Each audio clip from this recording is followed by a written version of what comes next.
the puppet here, just like this, really thoughtful up here. I can kind of look at it and think, yeah, that's interesting, beautiful, but it actually doesn't really interest me. In the same way, to be perfectly honest, that a text, a play published, in a bound book or even in script version, actually doesn't interest me really very much at all. I'm interested in puppets really only in terms of their theatrical possibility. I'm interested only in performance, and there I realise that I may well very much different from some of us in this room. I'm interested in them because it seems to me that actually they allow room for the imagination in some ways. The simple answer as to how do I review puppets is that I review them from a position of almost total ignorance.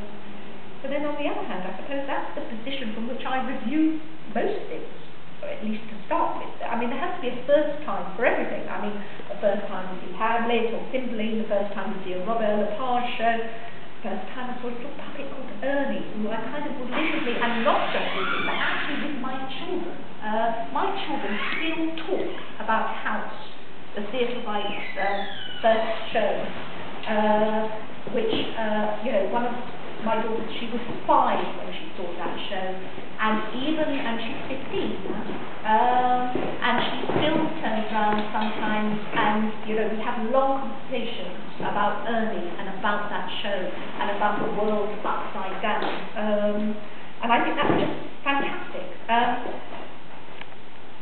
I think that those encounters just stay with you. I mean, I remember actually going back to the Sultan's Elephant. I saw the Sultan's Elephant for the very first time back in France, and I remember coming out of the station in Amiens and turning the corner and just coming across actually this huge little girl pissing in the gutter.